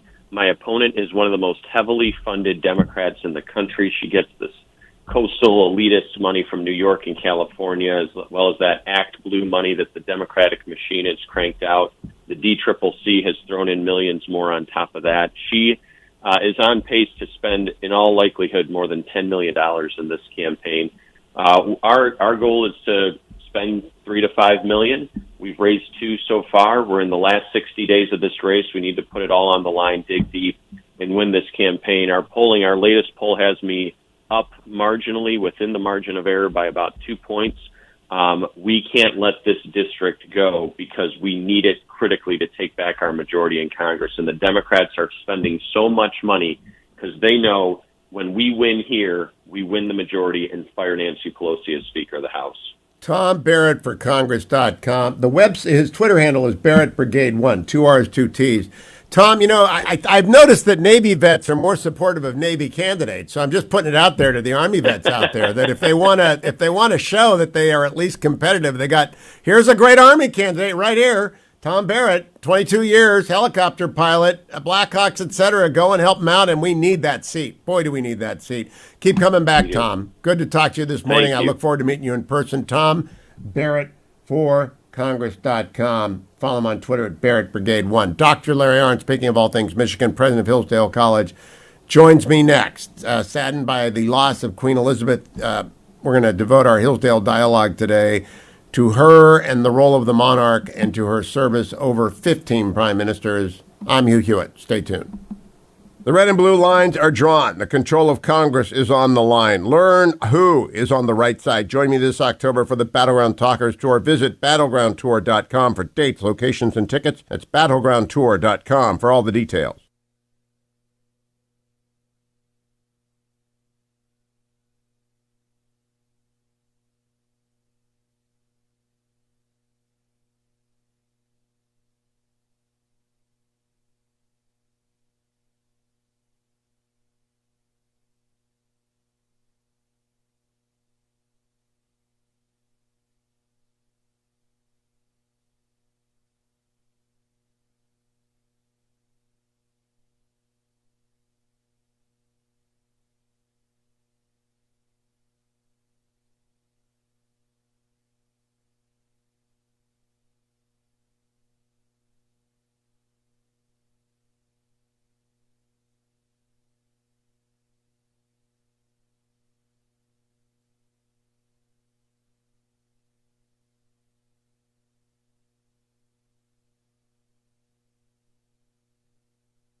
During these last months, the king walked with death, as if death were a companion, an acquaintance whom he recognized and did not fear.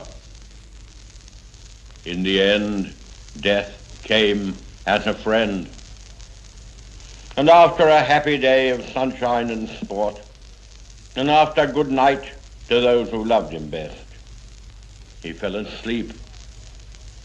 As every man or woman who strives to fear God and nothing else in the world may hope to do.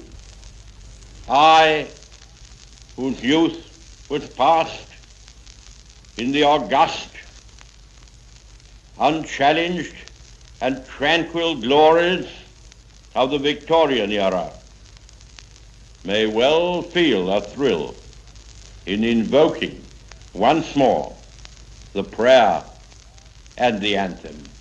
God save the Queen. Morning glory, bonjour, hi, and welcome to the Hillsdale Dialogue. I am Hugh Hewitt. My guest is Dr. Larry Oren, for whom this is probably a very sad day, as it is for his wife, the First Lady of Hillsdale, Penny Oren, born a subject of the Queen, now a citizen of the United States. But Dr. Oren, good morning. I thought I would begin with Winston Churchill on the day of George's death and the accession of Elizabeth, because he was her first prime minister. Mm-hmm. She was. He met her when she was 2.5 years old, and wow. Thought she was beautiful. Described her growing up. She was a tremendous horsewoman, by the way, and she loved farms and horses, and she was good at them. She raced horses. She raced horses against Churchill's horse several times after he got old and rich. He started racing horses, and he always won. And she was she was a personality to him, and of course he was. You have to understand them. You have to understand her father. Her father was the George VI, the man with the stutter. He was shy. His brother Edward succeeded to the throne when George V died. About George V dying, Churchill said he was with him a couple of weeks before he died, and he said, we went out to shoot, and finally a loyal stag came forward to do his duty, and the king got to kill one more. And then Edward was a bounder. He was not a good man, and Nazi-connected and irresponsible.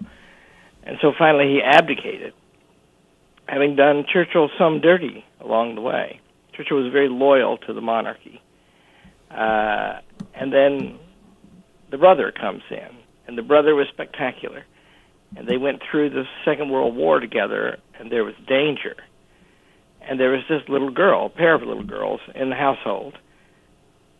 And Churchill fell in love with them. And, and it was really remarkable. Churchill wrote to George VI once, when invasion was imminent in 1940, he said, you should think about going to Canada. And George VI wrote back to him and said, well, then, I will travel with you. And Churchill wrote to him, I think in that case that we should defend ourselves at Downing Street, where the fields of fire are better than at the palace. So they went through all that together. And there was this little girl, and she was just, have you looked at the young pictures of her? Cause she's beautiful, yeah. There's a good movie about her called The Queen, and Helen Mirren played her, and she's an excellent actress and a beautiful woman. She's not as pretty as the Queen. The Queen was just knocked down, good looking. You know what my favorite part of that movie is, Larry Oren, is when she's repairing the Jeep that is stalled out at Balmoral, and she's in her wellies and her scarf, and she gets out and derisively rejects offers of assistance because she's a mechanic. That's my favorite part of that movie. Well, she was. If you think about her life, we'll talk about my wife a little bit if you want to, because I tried to get her to come on this unsuccessfully. No, I can't do a thing with that woman. She's it would be terribly unlike her to talk in public to strangers, which all of you are, but not to me, about things that she loves and interests she's cultivated all her life. How would you characterize her reaction? I mean, she must love the Queen. She was born a subject of. So how would you characterize her reaction? Well, she said, I felt as if I've lost a parent who's been with me rock solid every day of my life. That's what she said. She's, and she taught me to love the Queen. Churchill was not fully successful. I'm from Arkansas. We don't say Majesty. I understand the institution as a thing, as a very happy thing when it's good, but her particular grace about it was awesome. There was a long time when, she's very old, and Charles is 73 and is now Charles III. I told my wife that I think the style may prove in Britain that they behead every other Charles. No, we're joking, of course, but I'm telling you right now, Charles III is not a lucky name in British history. No, it's not, and he's I pray that he will be good, because the British monarchy is one of the oldest institutions in the Western world, and it fulfills a sublime function, and she has fulfilled it better than anyone, and for longer than anyone. And so they will miss that, and it will hurt the country if it doesn't function properly. We've done the history plays, Shakespeare's history plays, and now we're doing English-speaking peoples. The monarchy is a mess, and they're always killing each other. And sometimes there's a good one, and often there's not, and it just spreads chaos everywhere. Well, they took all that out of it, right? Because the king and the queen reigns but does not rule. Churchill was a huge believer in that institution. And so what do they do that's important? What they do is supply continuity. Governments change, but at the beginning of each year of Parliament, the monarch gets in a fancy carriage and rides to a certain gate into the Palace of Westminster on the House of Lords side, and she sits in her throne room, which is immediately through the door, and she receives dignitaries privately, and then she walks directly out onto the floor of the House of Lords, and she delivers a speech that's written for her by the government, and it's what they're proposing to do for the next year. And those words are announced by her, although they contrive it. And that means that I've often said that, I once said to Martin Gilbert, I said, it does put a constraint on what they put in the platform, their plan for the year, that she has to read it out.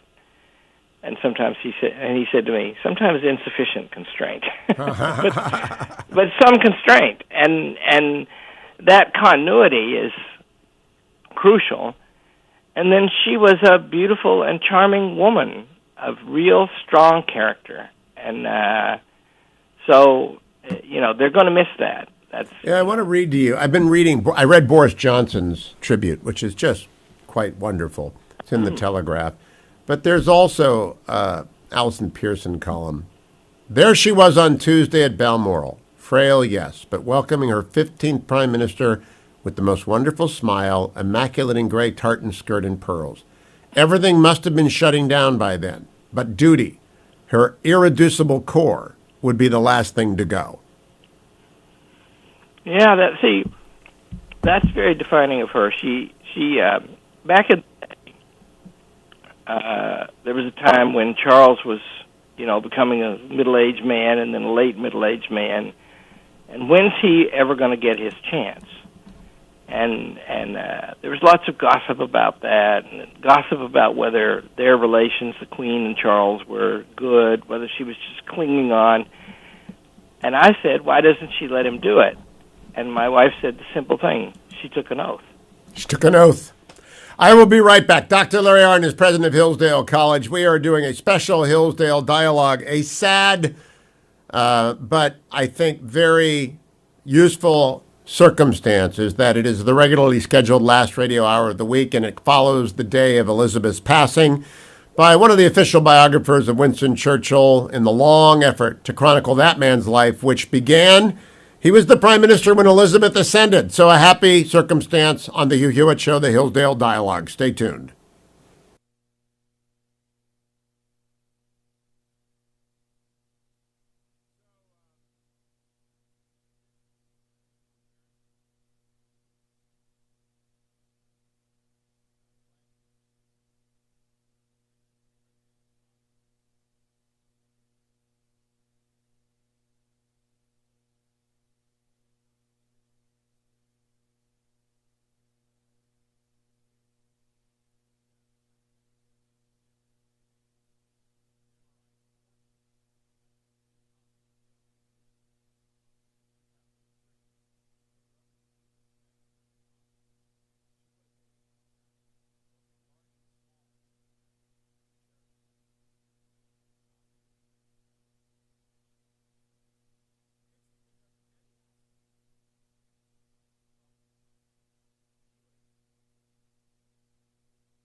Welcome back, America, to the Hillsdale Dialogue. I am Hugh Hewitt. All things Hillsdale are found at hillsdale.edu. Dr. Leon is president of Hillsdale College in his youth, part of the official biography team of Winston Churchill. And so he knows the Elizabeth story about as well as any American can.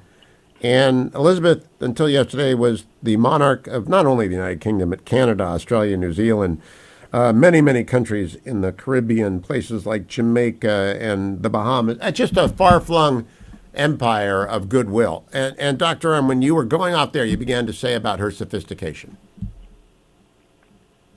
Sorry, repeat that. Began to say about your comment to me about her sophistication. Oh, well, I think she was probably the most sophisticated woman in the world, but also she was a country girl. And she liked to shoot, and she liked to ride horses above all. And you commented that she could fix trucks. And, yes. She was... and, the Queen is one of the richest people in the world. And sort of the compensation for the fact that she lived a life of duty for these 70-plus years, she got to go to Balmoral. She loved that place. That's way up in Scotland. And they have Windsor Castle, which is close to London, ancient place. And they have Buckingham Palace. They have other places, too. And so when she could get away, and she could sometimes, then she got to do things that she loved in places that were familiar to her.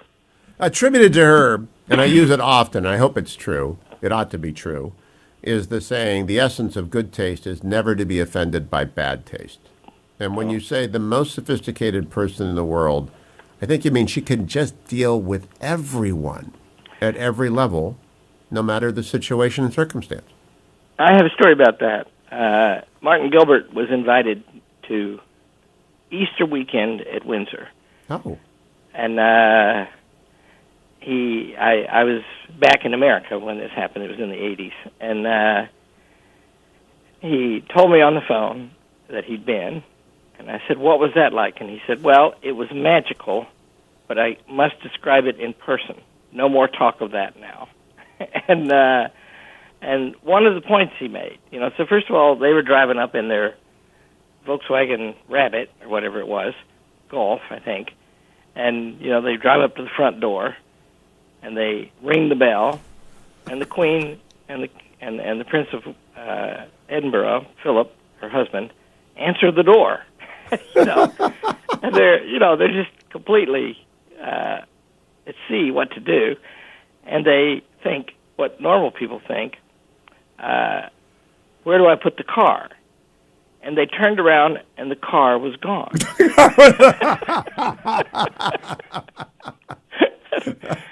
And then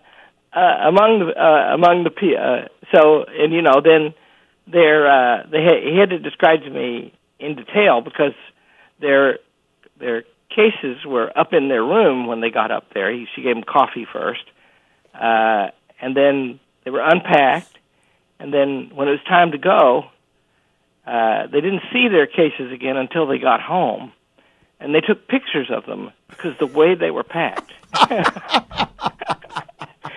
And among the guests that weekend was the Turkish ambassador, and telling about him, who was a charming man, he said, but he sort of committed a faux pas. He said, ma'am, do you have any Turners here at Windsor? And, it's a great English painter, Turner. And she said, no, but this is a very nice Rubens.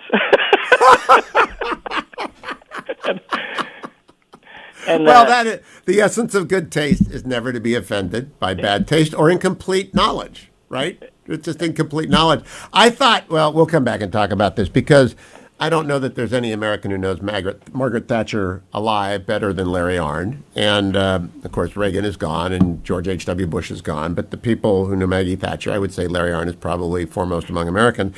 And the Queen, the miniseries, did not actually communicate well the relationship between Baroness Thatcher and Her Majesty Elizabeth. And I want to cover that. I also want to cover what it's like to not expect to be queen and then become queen, because the abdication crisis, you will hear may be referred to a little bit over the weekend if you watch this news.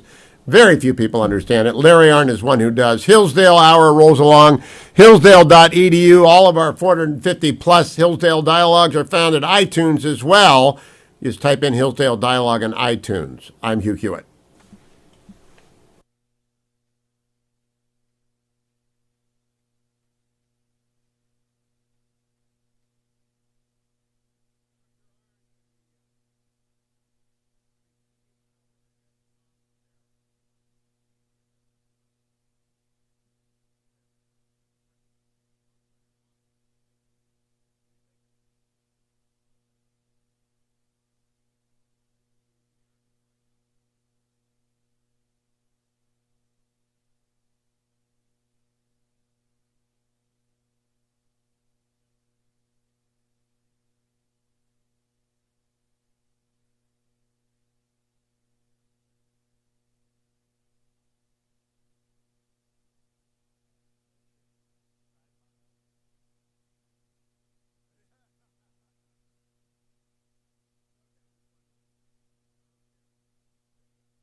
Welcome back, America. A sad but serendipitous Hillsdale dialogue. All things Hillsdale are found at hillsdale.edu. My guest is Dr. Larry Oren, president of Hillsdale College, and this is the last radio hour of every week. And it is sad but serendipitous that Queen Elizabeth died yesterday, so Dr. Oren would be here today to fill in some gaps that you will not get from most American media. Also sad but serendipitous that Dr. Oren and I have been plotting out the next many months of Hillsdale dialogues, which, believe it or not, we set up months ago, are going to be about Winston Churchill's books, beginning with the week after next. Next week, we're just going to do politics and catch America up on where it is, but beginning with the history of the English-speaking peoples, continuing through great contemporaries and the world crisis about World War I, and then Churchill's war memoirs. But we've been talking and deeply immersed in Churchill, and I've been spending hours from Caesar to, I think we're up to Richard III and the arrival of Henry Tudor in England that's what we've been focused on. But Dr. Oren, that means you are acquainted with, as a Gilbert colleague, a biographer of Churchill, advisor to the film The Finest Hour, I might add as well, which had to have some Elizabeth in it, about the abdication crisis. And I want people to understand that Elizabeth really wasn't expecting to be queen because of the circumstances of that and the trauma of it. Would you expand on what that meant to her and to the country and to the world, actually? Well, so George V and George VI, George IV and George V reigned for a long time. And George V had two sons, Edward and George, and Edward was the elder, and he was to be the heir, and he was raised to be the heir. And he was a show pony. It emerged, I'll speak more harshly of him than Churchill would, it emerged that he was a bad man. And he was a bad man who was irresponsible. And he decided after he becomes king that he wants to marry a divorced woman. And in those days, that was very difficult. Charles is now married to such a woman, but it's not as difficult anymore. And so Stanley Baldwin, who was a master politician, and almost every occasion outmaneuvered Winston Churchill, he's dealing with it, and Churchill is talking to Edward, the king. And Edward leads Churchill astray, and he leads Churchill to think that he's being forced out. And he is in a way because Baldwin and the nation really took the view you can't marry that woman. And Churchill stood up for him in this is 1936 and gave a speech, and it was one of the worst received speeches he ever gave in his life because it seemed that everybody in the room knew the story except him. And that's because he had the story from Edward only. And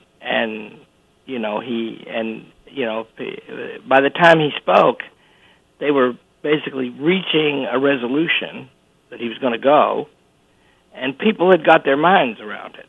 But Churchill was isolated in those days. He wasn't talking to those people. He was fighting. And Baldwin wanted him to walk on the rake, didn't he? Yeah, he did.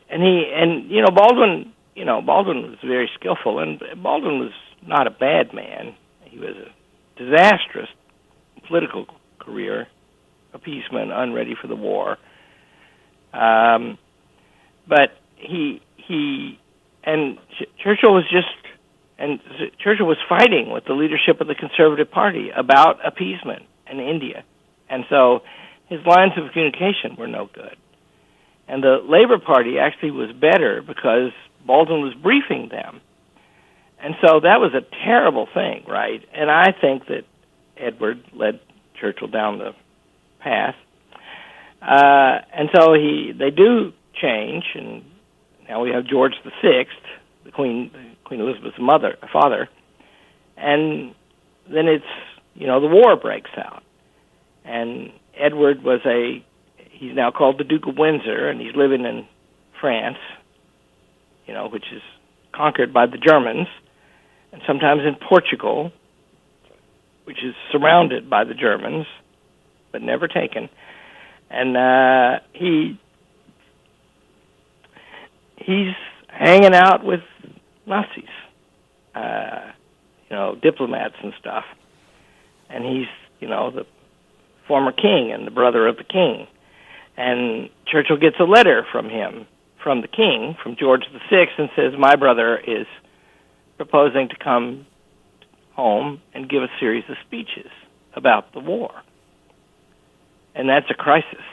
And so Churchill writes him a letter. The letter exists today. It's published. It's in the Churchill Archive, a copy of it. And he says, the letter, I can quote it almost verbatim. My dear Windsor, I write to remind you that you have been appointed Governor General of the Bahamas, and you have not reported to your post. I remind you also that you are a field marshal in the British Army and subject, therefore, to all the rules of courts martial. This is so subtle. That's masterful. You will proceed forthwith to the Bahamas. And he did. And so that, and then that's later... prudence. So when we're talking about Elizabeth, her coronation is in 1952. Churchill is prime minister again. The war is over, and the Duke of Windsor is going to come, and he did come, and Churchill helped to work that out, and everybody behaved themselves wonderfully, and then there's a extensive, not huge, but extensive correspondence between the Duke of Windsor and Churchill for years afterwards. And he wants little things, and Churchill, helps him get them sometimes. But yeah, but what this means is, because Edward was king for less than a year, and Elizabeth, we just looked it up because I'd forgotten the timeline, but Elizabeth is 10 years old, and she's not being raised. And, by the time you're 10 years old, you know what's going to happen to you if you're going to be the monarch. Yes. And they were raised privately. George VI valued his privacy very much. And before he became king, before he became king. He did not want to be king. And, he had a stammer, and that's famous. That movie made it famous. And so now she's coming of the age of memory, right? And she gets the information that she's going to be the monarch. And so she starts getting ready. And that changed everything, a little girl, right? And she was made for that job, and it was her lifetime penance, too. And, we watched, Fetchy Mrs. Hewitt and I watched an episode of Foyle's War last night, set in late 1942. And throughout that entire series, the underlying theme is those who did their duty and those who shirked it. And how difficult it was for some and easy for others. But you did what you were supposed to do, and you were esteemed. If you didn't, if you were a bounder and you went to one of the bunk holes, I don't know what the funk houses they called them, and lived in the country on your income, you were not esteemed. And she stayed in London, right? Joined the motor pool. Yeah, oh yeah. Everybody fought. I mean, Churchill's children fought. And so that's right. And she was a remarkably dutiful and gracious person. And just think, Martin Gilbert says he got through to her one time, because a lot of her life is autopilot, done extremely well. Like there are many rules, like you don't touch the Queen. If you go to see her, one of the things Martin Gilbert said is that after about an hour at Windsor Castle, I figured out that embarrassment was simply impossible. If I had forgotten to put my trousers on coming down to tea, they would have handled that easily. If you were standing in a corner looking out of sorts, somebody with the manners of a thoroughbred would walk up to you, and he knew everything about you, and he could engage you in conversation on any topic. And so she lived in a world like that. And he said to her, and he's very proud of this, and this is very much his kind of thing. He said, "Ma'am," he said, in, I got to get the year right, in 1912, she wasn't born. I'm thinking when she would have been on the Britannia, the royal yacht with Winston Churchill, and there was a time when she was, and Martin Gilbert knew the time and knew that they were together, and he loved to ask particular questions. Where were you? And what was it like? Not what did you think? It's always remember what you thought about a thing. That's how memory works. But the details, if you recall one of them, everything comes back into place. And he said, you must have talked with Churchill. And she replied, and she sort of stirred herself. She said, in my life, one doesn't get time to think, but I do remember that. And then they had a great talk about that trip. Oh, my goodness. See, that stir the memory. Oh, I want to put one more thing on the record. We come back, we're going to talk about Baroness Thatcher, good friend of Dr. Oren and the Queen. But I want to let people know as well. Dave Zavagno is a friend of mine who lives in Cleveland and near Larry's Land, that stayed up north during the summer when he's there. He's the fellow who arranged for the reenactment of the Battle of Lake Erie. David sent me a note last night. Along with the rest of the veterinary world, I am deeply saddened to hear the passing of Queen Elizabeth. She was both a large and small animal advocate who cherished pets with enthusiasm. We have lost an angel in the animal world, and she will be forever missed. And he enclosed a picture of Queen Elizabeth at the Queen's Hospital Animal Imaging Lab outside of London at the dedication ceremony. So she was the sponsor of many things, Larry Arnn, but she loved the world of animals. Oh, yeah. And she like one of the saddest things, they have the Trooping of the Colors in June, an official ceremony in celebration of the Queen's official birthday, whenever she was born. And she would ride a horse as a cavalry commander, and she was awesome at that. And she was beautiful to her last day, but when she was young, she was a knockout. And a formidable horsewoman. When we come back, Maggie Thatcher and Elizabeth, the one that will be most mischaracterized this week, and because it was most mischaracterized by the Queen, the TV miniseries, Dr. Arnn will set that record straight. Let me remind everyone, all things Hillsdale at hillsdale.edu. All of you can also find all of the Hillsdale dialogues at iTunes, if you simply put in Hillsdale Dialogue on iTunes. Please also remember our sponsor, ReliefFactor.com.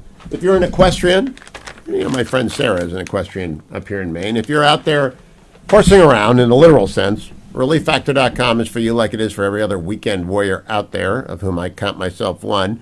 If you're about to do something that you don't do during the week in the work week, and you're going to spend your weekend doing a lot of it, particularly if you're cleaning the gutters before winter, or putting up the storm windows, or whatever it is you do in Ohio, we used to do every time about this time. Remember, ReliefFactor.com will get rid of those aches and pains very, very effectively. $19.95 for the starter pack. I'm coming back with Dr. Larry Arnn because Queen Elizabeth II had 15 prime ministers, and almost certainly the greatest was Winston Churchill. But in second place has to be Margaret Thatcher. Stay tuned.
Welcome back, America. It will be many, many, many decades, and long after I've gone to my reward and Dr. Larry Oren has gone to his, before someone says God save the Queen again, because monarchs appear in line that will be male for many, many decades, and inevitably we hope that there will be another Queen. But Dr. Larry Oren is my guest, and he knew Maggie Thatcher very well, and Maggie Thatcher, of course, I think the longest-serving prime minister for the Queen Elizabeth II. The only thing I will say about Elizabeth, I only deal in facts, Larry, because I don't know enough to grieve like an Englishman. Lord Melbourne was born in 1779. He was Victoria's first prime minister. Victoria lived in 1901. Churchill was born in 1874. He was Elizabeth's first prime minister.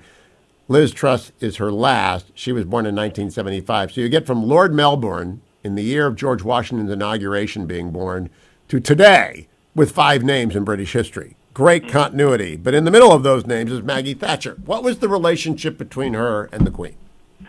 Well, the first thing to know is it's hard to say because there's a veil. What do we know? And it would be wrong to tell, for the Prime Minister to tell private stories about the Queen, and they don't. And Margaret Thatcher didn't. There was speculation. The Queen is so gracious, and Margaret Thatcher is so combative. And so there was lots of speculation that she rankled the Queen. But there's no evidence of that I know of. And, Margaret Thatcher, like any decent prime minister, is very loyal to the Queen. And, we have these fictional portrayals. In the movie The Queen, Tony Blair is a big feature. And it shows him in a good light. And see, that is with his wife, who thought the whole monarchy was stupid in the movie. Who knows what the truth of it is. And he sort of came around to her, began to see how important she was. But he didn't know. Well, Mrs. Thatcher knew all about that. She had great respect for the monarch for the same reason she had great respect for the British Constitution. And, we have waves of politicians coming now, some in both parties, in Britain and America, who think it's a new day, and what do those old things mean? So anyway, Margaret Thatcher understood that, and she helped revive the dignity of all that. Yes, she did. That's very important. Liz Truss, I'm sure will be eternally grateful that she got to be welcomed to office, and who knows how long she stays in office. It could be 2 years, it could be 12, if she beats Thatcher. What do you make of the new prime minister, Dr. Oren? Well, I believe in being optimistic, and there are some very good signs. Also, we don't know. She's going to take her foot off the gas, so to speak. She's going to put her foot on the gas about climate change. Put on the brake. On the yeah, brake. That's right. If you use more gas. But true. She thinks her theme is we have to work our way out of this mess. We got to go to work. People got to not be taxed so heavy. People got to not be regulated so heavy, and we got to get some oil in North Sea and frack if we need to. So those are all great things. And the stories that I like, she's very fond of Margaret Thatcher, and yes, there's an example for you. And she's a commoner, and she's a wonderfully educated cabinet, and she's very confident in her cabinet. She has her friends and she has her advocates. But I'm awfully glad that Charles III's first prime minister is Liz Truss, who appears to be Thatcherite. Yeah, you can't tell what these royals think, really think, because it's hard. They've got to talk all the time, and they're constrained in what they can say. Like, I didn't like Prince William now the heir. I didn't like his talk at what was the big fancy thing this summer. The Jubilee. Yeah, the Jubilee. You know, and it's all about climate change, and that's the consensus opinion now. First of all, he was liberated to do that, whatever his private opinions, by the fact that Boris Johnson was going that way, and that means you got to pick your way through all of that. And Charles is experienced, but not as experienced as Elizabeth. Boy, we will miss her. Dr. Larry Oren, thank you for joining me on short notice to rearrange everything. The regular Hillsdale Dialogue will be back next week. This one will be available at hillsdale.edu. If you're a young student applying for college, you better hurry up. Hillsdale fills up in a hurry. Hillsdale.edu for your applications. All previous Hillsdale Dialogues. Hugh Hewitt, iTunes, Hillsdale Dialogue. You'll find them all. Thank you, Dr. Larry Oren. Thank you, Adam. Thank you, Jacob. Thank you, Ben, in for Jacob today. And thank you, Dwayne. I'm Hugh Hewitt. Talk to you Monday.